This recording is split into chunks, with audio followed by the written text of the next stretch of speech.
Hello, everybody. Brother Ed coming to you once again from Louisville, Kentucky, and this is what's really going on in the news you can use. Although there is good reason to be concerned about safety, I'm going to say this, and it's going to be relatively short and sweet. Look on the bright side, because there is a silver lining here.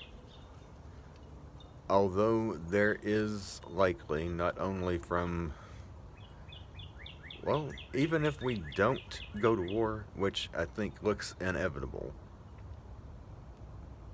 we're still going to have economic collapse to deal with.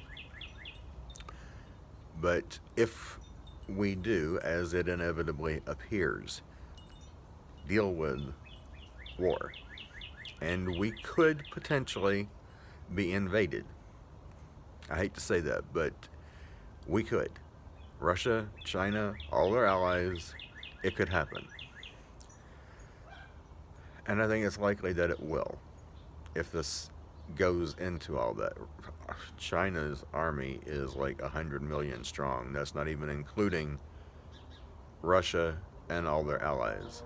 I mean, all the allies of Iranio, Russia, and China. I mean, we're looking at a major invasion that we would not be able to stop from happening. Would we be able to create pocket communities that were well hidden? Yes, we can do that. Just got to figure out where to do it, and I would suggest not only camouflage tents, I would also suggest camouflage clothing, and I'm talking like stuff that makes you invisible depending on where you are. At any rate, that could very well be what we have to look forward to. I hate to say it, but I think that likely is what we're going to eventually be looking into, seeing happening here. And likely, a lot of places it will already be set up to do, because they will have paid off elected officials, state and local. It doesn't mean that we can't fight, because we can. A lot of people have guns, ammo, and that doesn't even include things like gasoline and kerosene bombs that can be made very easily with tin cans and glass bottles. So don't forget about that. That's a very good IEDs. IED all the way.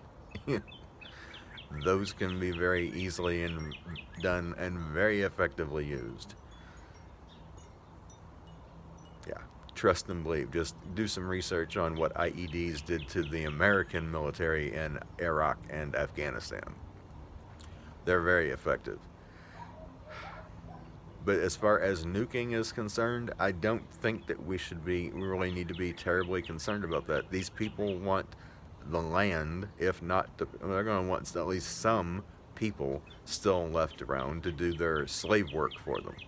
And they're definitely going to want the land intact to be farmed and what have you. So I don't think we really have so much to be concerned about as far as that's concerned, but everything else, yeah. So prepare as best as you can. Be prepared to relocate, because you may very well have to do that. We may very well have to do that. Fortunately, there's a lot of space for relocation, and none of it's really all that far away. What else to say? I think that very well could be what we have to look forward to. Don't trust anybody but Holy Mother, Father, and Son, unless they are someone who has proven to you that they can be trusted. Don't fret it. Don't sweat it. You know, it's gonna happen. What's gonna happen is gonna happen. You just have to make sure it doesn't happen to you and yours. Pray for divine intervention, because it may be that for your community, or simply only for your family, that's what you get. Get close to God, be in the Word, and live the best life you can. Till next time, Brother Ed, signing out with love.